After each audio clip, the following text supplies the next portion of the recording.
हम पॉलिटिक्स से नहीं आए।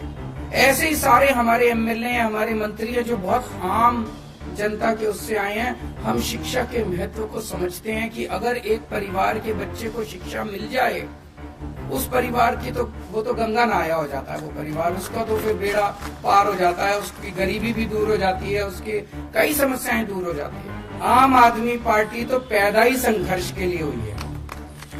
जो आम आदमी पार्टी में आए वो ये सोच ले भाई ये कांटों का ताज है। हम पैदा ही, हमारा पूरा जीवन ही संघर्ष है, संघर्ष में ही जीना है अपने को। जैसे बाबा साहब अम्बेडकर का पूरा जीवन ही संघर्ष था, हमें भी संघर्ष में ही जीना है। आज आपके 3-4 नेता जेल के अंदर हैं। आज अगर वो झुक जाएं, अगर वो इनकी बात मान लें, अगर वो आज बीजेपी में चले जाएं, 2 दिन के अंदर बाहर आ जाएंगे। मनीष सिसोदिया को देखो, उनकी वाइफ कितनी बीमार है, कितनी ज्यादा बीमार है।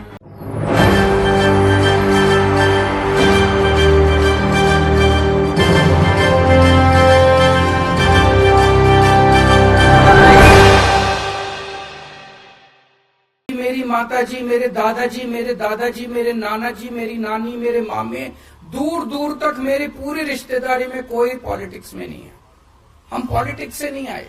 ऐसे ही सारे हमारे एमएलए हैं, हमारे मंत्री हैं जो बहुत आम जनता के उससे आए हैं। हम शिक्षा के महत्व को समझते हैं कि अगर एक परिवार के बच्चे को शिक्षा मिल जाए, उस परिवार की तो वो तो गंगा नहाया हो जाता है, वो परिवार उसका तो फिर बेड़ा पार हो जाता है, उसकी गरीबी भी दूर हो जाती है, उसके कई समस्याएं दूर हो जाती है। और अगर किसी परिवार के बच्चे को शिक्षा ना मिले तो आने वाली पीढ़ी दर पीढ़ी वो पिछड़ा ही रहता है, वो आगे नहीं बढ़ पाता। तो शिक्षा सबसे जरूरी है, ऐसा हम लोगों को वो है। तो सबसे ज्यादा हम लोगों ने शिक्षा पे जोर दिया। और जितना मैं सोचना, मुझे लगता है कि जानबूझ के इस देश के अंदर 75 साल जानबूझ के लोगों को अशिक्षित रखा गया। अगर 5 साल के अंदर, 7 साल के अंदर आम आदमी पार्टी की दिल्ली सरकार दिल्ली के 2 करोड़ लोगों के बच्चों को अच्छी शिक्षा दे सकती है, तो 75 साल में क्या हमारे देश के लोगों को, 140 करोड़ लोगों को अच्छी शिक्षा नहीं दी जा सकती थी? दी जा सकती थी। जानबूझ के अनपढ़ रखा गया, जानबूझ के अशिक्षित रखा गया। 2 मंत्र थे बाबा साहब की जिंदगी के, संघर्ष और सेवा, और हमारे ऊपर ये दोनों लागू होते हैं। जब अपनी 70 में से 67 सीट आई थी तो मैंने सोचा था चलो अब संघर्ष पूरा हुआ, अब सेवा करेंगे। लेकिन इन्होंने जो तंग करा हम लोगों को, काम नहीं करने दिया, इतने अड़चन अड़ाई, इतने एक के बाद एक कानून लेके आ रहे हैं, ये भी पावर हमारी, ये भी पावर हमारी। केजरीवाल की कोई पावर नहीं है कि बिना पावर के भी हमने इतना काम कर दिया। तो तब मेरे को अब लगने लगा कि आम आदमी पार्टी तो पैदा ही संघर्ष के लिए हुई है। जो आम आदमी पार्टी में आए वो ये सोच ले भाई ये कांटों का ताज है। हम पैदा ही, हमारा पूरा जीवन ही संघर्ष है, संघर्ष में ही जीना है अपने को। जैसे बाबा साहब अम्बेडकर का पूरा जीवन ही संघर्ष था, हमें भी संघर्ष में ही जीना है। आज भी ये मतलब कभी ये काम रोकेंगे, कभी वो काम रोकेंगे, अफसर तुमको रिपोर्ट नहीं करेंगे, ये नहीं करेंगे, वो नहीं, काम नहीं करने देना इन लोगों को। और हमने भी ठान लिया काम तो करके रहेंगे हम लोग। जब हम सड़क पे थे तभी काम करवा लेते थे इन लोगों से, अब तो हम अंदर आ गए, कुछ ना कुछ रास्ते निकल ही जाएंगे। तो एक तो संघर्ष से घबराना नहीं है। संघर्ष हमारे जीवन का सबसे बड़ा, आज आपके 3-4 नेता जेल के अंदर हैं। आज अगर वो झुक जाएं, अगर वो इनकी बात मान लें, अगर वो आज बीजेपी में चले जाएं, 2 दिन के अंदर बाहर आ जाएंगे। मनीष सिसोदिया को देखो, उनकी वाइफ कितनी बीमार है, कितनी ज्यादा बीमार है। उनका बेटा कनाडा में है, उनके घर में उनका ख्याल रखने वाला कोई नहीं है, लेकिन फिर भी 10 महीने हो गए जेल में उनको। आज अगर मनीष सिसोदिया बीजेपी के साथ हाथ मिला लें, अपना अच्छी जिंदगी जिएंगे, लेकिन नहीं। बाबा साहब अम्बेडकर के और भगत सिंह के चेले हैं, मर जाएंगे, कट जाएंगे, लेकिन झुकेंगे नहीं।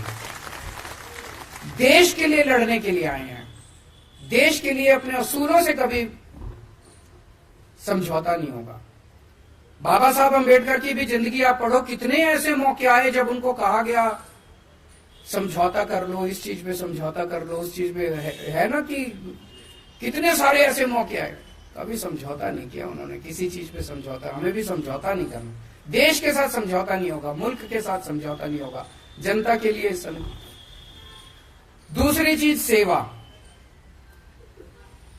भगवान, हमने पिछले जन्म में कुछ अच्छे काम करे होंगे, जो हम जैसे आम लोग, छोटे छोटे परिवारों से आए हुए लोग, छोटे छोटे बैकग्राउंड से आए हुए लोग, मध्यम परिवार के इतने सारे हम एमएलए, हम सारे लोग, हमको ऊपर वाले ने कितना बड़ा मौका दे दिया। कोई एमएलए बन गया, कोई मंत्री बन गया, कोई मुख्यमंत्री बन गया। इसको हमें एक अवसर के रूप में देखना है कि ऊपर वाले ने अवसर दिया है। ऊपर वाला हर एक किसी को ऊपर वाला पैसे दे देता है, किसी को ऊपर वाला सत्ता दे देता है, किसी को ऊपर वाला कुछ दे देता है। लेकिन अगर उसको घमंड हो जाए, अहंकार हो जाए कि ये मेरे को तो मेरी वजह से मिला और मैं पता नहीं कितना हूं, बस खत्म है वो आदमी। हमें ये सोचना है कि ये भगवान ने हमें दूसरों की सेवा करने के लिए सत्ता दी है, भोगने के लिए सत्ता नहीं दी। तो इस सत्ता को हमें सेवा के लिए इस्तेमाल करना।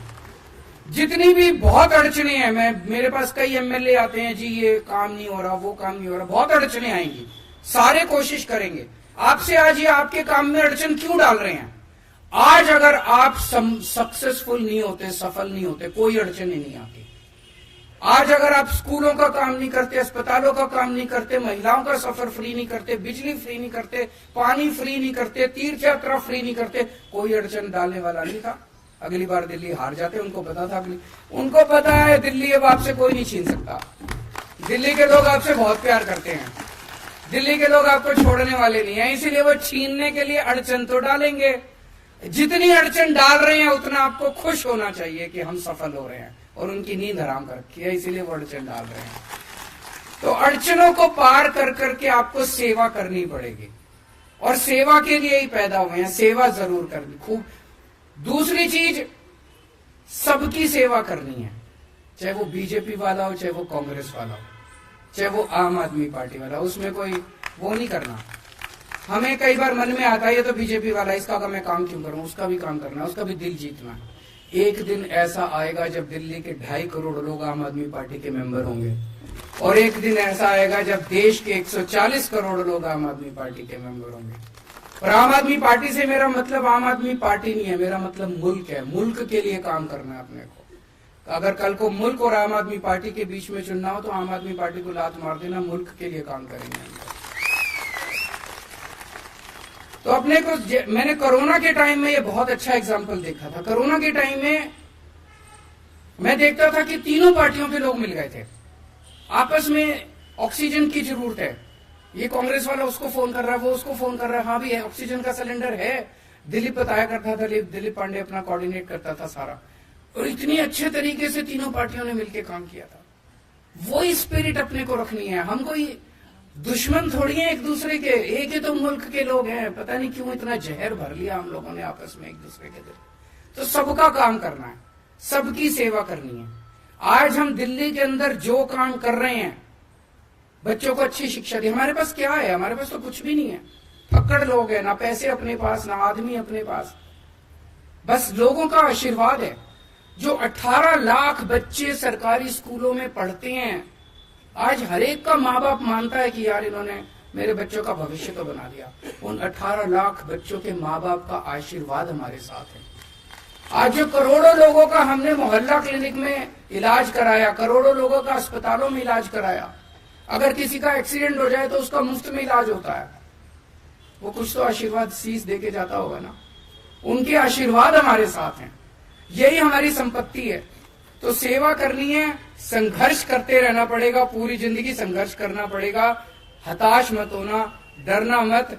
और आज बाबा साहब अंबेडकर के महापरिनिर्वाण दिवस के अवसर पे ये अपने अपने मन में कसम खा के जाओ कि उसी रास्ते पर पूरा जीवन उनका संघर्ष ही तो था, आखिरी दम तक संघर्ष कर रहे थे वो।